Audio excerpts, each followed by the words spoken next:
साधुई Maggi का पेड़। आज घर लौटने में कितनी देर हो गई है। बच्चे भी इंतज़ार कर रहे होंगे। इनके बापू भी घर पर नहीं है। जल्दी जल्दी मैगी के पैकेट खरीद कर घर चली जाती हूँ। सुबह मैं उन्हें बोल कर आई थी कि आज मैं उन्हें मैगी खिलाऊंगी।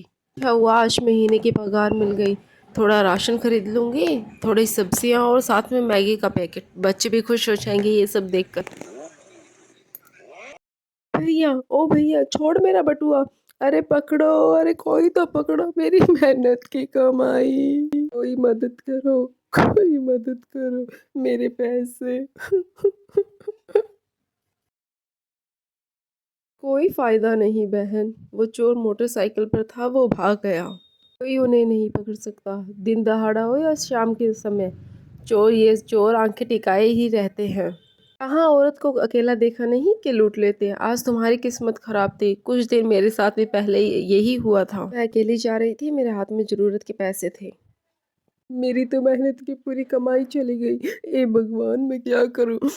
नहीं, पैसों का तो पूरे महीने इंतजार रहता है। मेरे पास तो कुछ पैसे भी नहीं है जो बच्चों को खाने के लिए कुछ दे सकूं। क्या सोचा था और क्या हो गया। सुबह ही तो मैं बच्चों से वादा करके आई थी। माँ, आपको शाम को आते हुए मैगी लेकर आओगी ना। मुझे मैगी खानी है, मेरा मैगी खाने का बहुत मन है। हाँ माँ, मेरा भी मैगी खाने का बहुत मन है। आप शाम को आते हुए मैगी जरूर लेकर आना। आप कितने दिनों से कह रही हो, आप लाते ही नहीं हो। आज मैं जरूर मैगी लेकर आऊंगी। आज काम पर से पैसे मिल रहे हैं ना। सच्ची माँ? फिर तो मैं 5 पैकेट मैगी खाऊंगी। 5 पैकेट? एक तो तेरे से खाया नहीं जाएगा, 5 खाएगी। मैं तो तुझे एक ही पैकेट मैगी दूंगा, सारे मैं खाऊंगा। माँ, आप जब मैगी लाओगे ना तो सारे पैकेट मुझे देना, वरना ये अकेला खा जाएगा। अरे लड़ो नहीं, मैं तुम दोनों को बराबर दूंगी। चलो अब मैं काम पर जाती हूँ। ये सब सोचते हुए अनीता फूट फूट कर रोने लगी। अनीता थी और 2 बच्चों के साथ एक झोंपड़ी में रहती थी। अनीता का घर टूटा फूटा छोटा सा था। अनीता का पति मदन जो कि मजदूरी करता था। अनीता सेठों के घर में सफाई का काम किया करती थी। गांव में मजदूरी का काम मिल नहीं रहा था, तभी मदन पास के गांव में मजदूरी करने के लिए गया हुआ था। कुछ दिनों से लौटा नहीं था। एक तरफ अनीता को अपने पति की चिंता थी, तो दूसरी तरफ आज उसके पैसे चोरी हो गए।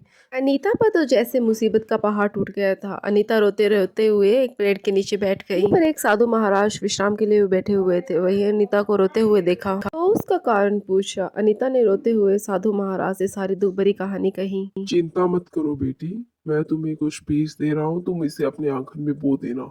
ये कुछ जादुई बीज है। इसे उगाते हुए जो तुम अपने मन में इच्छा रखोगी वो बीज अपने आप इसे उगा देंगे। तुम्हारे मन में होगा वह चीज उग जाएगी और उस चीज की खेती हो जाएगी। बाबा, मुझे तो बच्चों के लिए मैगी ले जाने की इच्छा थी।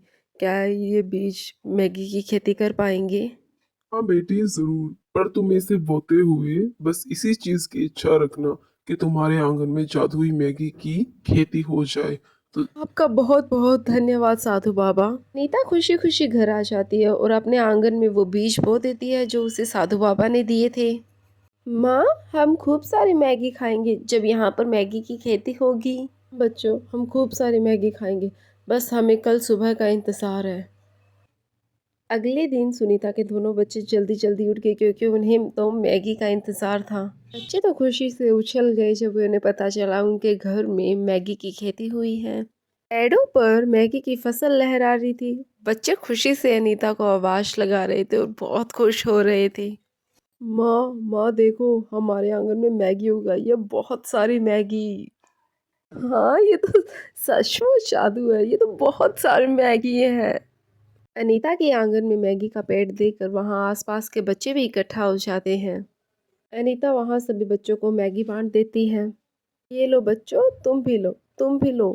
तुम भी घर जाकर मैगी खाना, क्योंकि मेरे पास बहुत सारी मैगी है। अनीता गांव के बच्चों को मैगी बांटती है तो ये बात दुकानदारों को खटकने लग जाती है, क्योंकि वो तो अपनी दुकानों पर मैगी बेचा करते थे। जब बच्चों को मुफ्त में मैगी मिलने लगी तो वो दुकानों से खरीदना भी बंद कर दिया उन्होंने। बात दुकानदारों को पसंद नहीं आई और उन सब ने मिलकर एक योजना बनाई।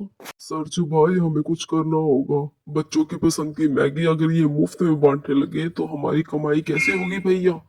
अभी हम कुछ करना पड़ेगा हमें तो। ऐसे कैसे चलेगा, वरना हमारा तो धंधा चौपट हो जाएगा। तरकीब लगाओ तुम लोग मिलकर। मेरे पास एक उपाय है, क्यों ना हम इसकी फसल ही बर्बाद कर दे, इसके आंगन। सभी दुकानदार अनीता की मैगी की खेती को बर्बाद करने की योजना बनाते हैं। उस रात मदन भी वापस आ गया था। उसे जब पता चलता है तो वो बहुत खुश होता है। गीता, मैं चाहता हूँ कि हम मैगी का व्यापार करें। हम गरीब बच्चों को तो बांटेंगे, लेकिन साथ में शहर में मैगी बेचकर हम कमाई भी कर सकते हैं कि हम उन पैसों से गांव में वृद्धाश्रम, अनाथ आश्रम, स्कूल, इन सब चीजों में पैसे लगा सके ताकि इस गांव की गरीबी दूर हो जाए। ये तुम सही कह रहे हो। हम गांव में स्कूल बनवाएंगे ताकि हमारे बच्चों के साथ साथ गांव के बाकी बच्चे भी पढ़ाई करें और वो बड़े आदमी बन जाएं। खूब अच्छी नौकरी करें। हमें बहुत कुछ करना है जी। मदन और अनीता आने वाले भविष्य की योजनाओं पर बात करते हैं।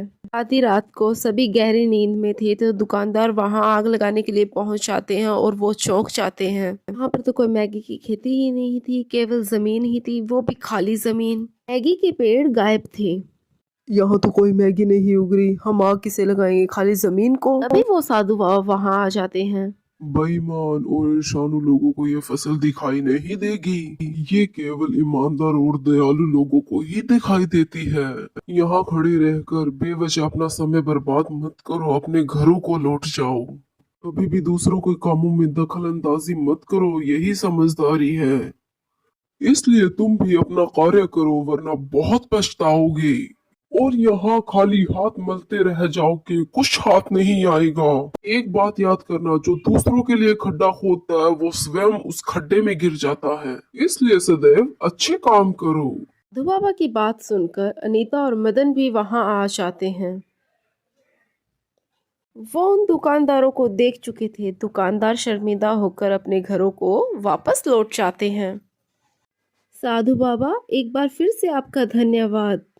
धन्यवाद साधु बाबा, धन्यवाद। बेटा, मैंने कुछ नहीं किया है, ये सब ईश्वर का कर्म है। ये तुम्हारे अच्छे कर्मों का फल है जो ईश्वर से प्राप्त हुए हैं तुम्हें। अनीता और मदन साधु बाबा की खूब सेवा करते हैं। साधु बाबा अनीता और मदन के परिवार को आशीर्वाद देकर यात्रा पर निकल जाते हैं। ये अनीता और मदन खुशी खुशी रहने